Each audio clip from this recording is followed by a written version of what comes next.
We start, though, with this.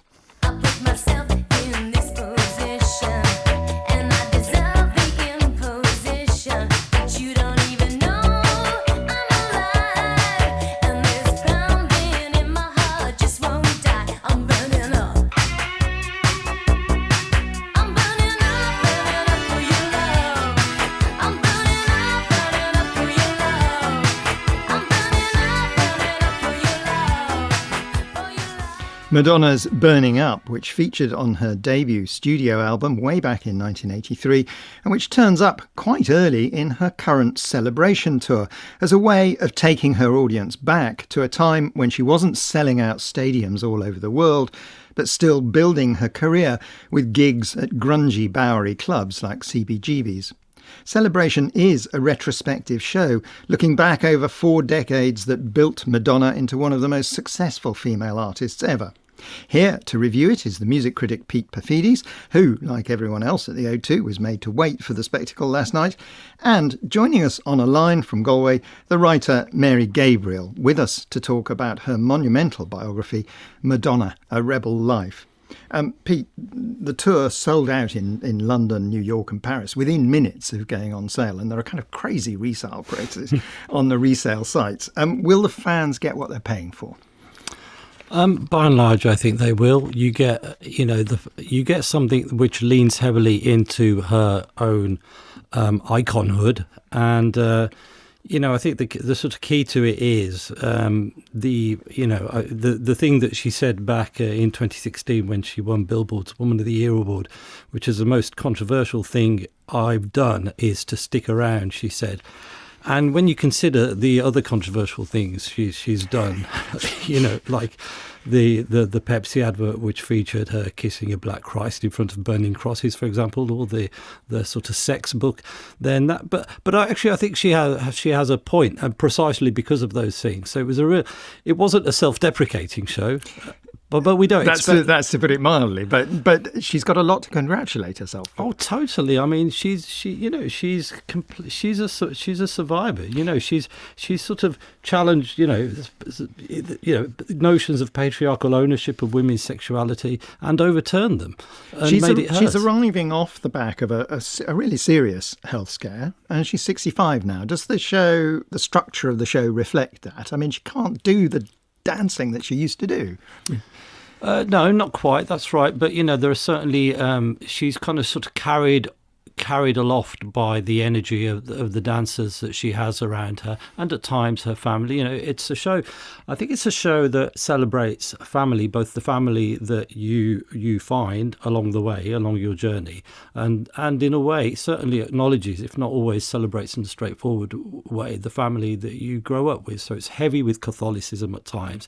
There are the incredible moving moments such as Live to Tell, where these two sort of worlds converge, and you get this incredibly dramatic Catholic sort of imagery, which sort of which sort of underscores the sort of devastation wrought upon. Yes, that turn to AIDS is very well done. She starts with giant photographs of friends who've died. Yeah, Martin Burgoyne, Keith Haring, and then the pictures, as it were, start to multiply and get smaller, so that you get some sense of the impact of that moment. Yes, so her friends who were claimed by AIDS. If I can bring Mary in here, the Celebration tour, as I suggested, it takes us back to New York at the very beginning. In your book, you ask the reader at one point to imagine her at 19, arriving at LaGuardia, $35 in her pocket, no prospects whatsoever. What did she bring to New York that meant that she didn't sink along with all of those other dreamers? Yeah, it's amazing. It's what Pete just mentioned. That she is an absolute survivor. I mean, if her primary talent is survival, and her her fuel is courage, and I think that it's really a remarkable story when you look at that. She really actually did have nothing, no connections in New York, no prospects whatsoever, and within a couple of years, she was in the middle of the club scene and had her first record. So I think that the Madonna we know was born at that moment, and it was absolutely, this fierce spirit. She came to be a dancer, didn't she? Not a singer, Yeah. not a pop singer. She wanted to dance above all, Hmm. and Yeah. studied with Martha Graham or at the Martha Graham School and so on. Yeah. And so when you think about it, especially this concert, it's a multimedia experience. And that's really what Madonna's all about. She's not a singer. She's a performance artist, and there's always a huge visual component and a film component and dance. So this really does reflect who she is, not just who she is autobiographically, but who she is as an artist.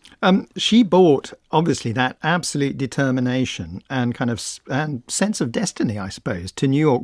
What did New York give to her that was so crucial at that moment? So much. She had no real direction. She said when she arrived in New York, she didn't know anything about the pop scene.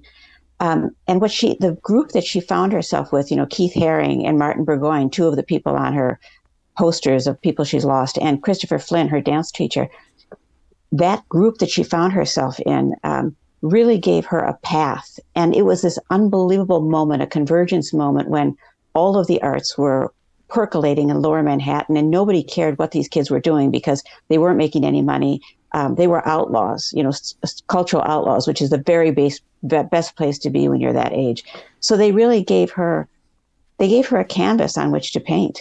It's important to remember that. She wanted to remind us, didn't she, that she was starting in clubs like CBGB's. It's post-punk. It's not MTV pop that she comes out of. No, we got her playing guitar early. She accompanied herself on guitar when she did Burning Up. And, Burning Up is one of those songs, people don't sort of dwell on it very much, but just that, it's almost a throwaway line, but I'm burning up for your love. In a way, it's almost like an existential sort of mission statement, because it's there, whatever absence was left, perhaps by the death of her mother, is just,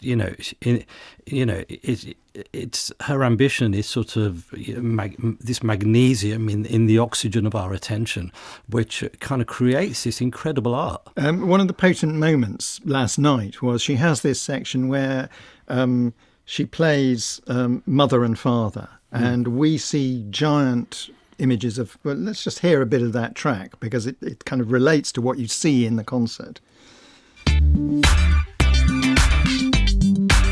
There was a time I was happy in my life. There was a time I believed I'd live forever. There was a time that I prayed to Jesus Christ. There was a time I had a mother, it was nice. Oh, mother, why aren't you here with me? No one else saw the things that you could see. That's accompanied by giant photographs of her mother, but also the mother of her adopted son as well. That's right. Who was on stage with her playing guitar. So you had this, this really powerful, this image which sort of, acknowledged where they came from. And it was a show that was about, family, like I said, adopted family. Her other children were there at different times. Her daughter Mercy James accompanied her playing piano, very good piano. About family, as you say, but about loss as well. About the losses of AIDS and the loss of her mother. Mary, how important was that loss to her in shaping her?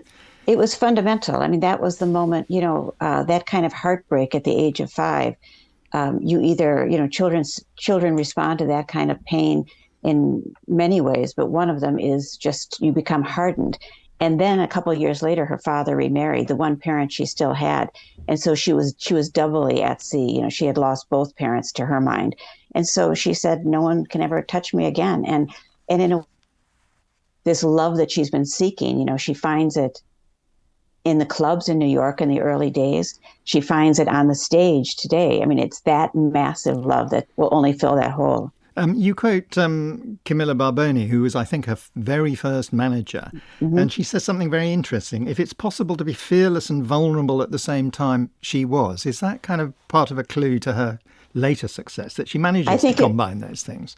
I think you're absolutely right. And the thing is, when you look at her fans, I think really what binds them is there's this intimacy. She is so strong, and yet she is so vulnerable, and they feel like they can touch her or they know her because there's a rawness to her performance and to her art. And even with, at this late stage in her career, 40 years into this, she's still up there, and we're still feeling that vulnerability in this case because she's just had that health scare. One of the reasons she's still here is because she did reinvent herself. She took she made, she collaborated with new people. She moved on. Yeah. She changed the music. There's that famous Eliot remark: immature poets imitate, mature poets steal. But she was sort of good at stealing, wasn't she?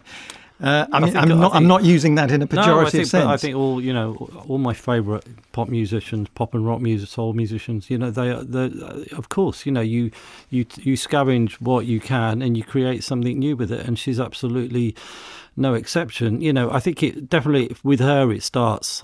I think two very important songs yesterday were "Into the Groove" and "Vogue" because they show sort of the dance floor and the catwalk as places where you can erase everything that's happened to you so far and start again. And everyone who comes to these places can start again. And there's something very moving about the fact that that's something that New York brought to her as well, I think. Just this place where you can these misfits can sort of find each other and support each other.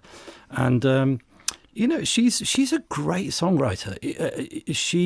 She works with all these collaborators and she raises them up to her level again and again and again. And you can see this because in the other work that they do, they don't scale those commercial and artistic heights. I thought "Ray of Light" was kind of one of the highlights. A late song, but a great moment in the concert last night.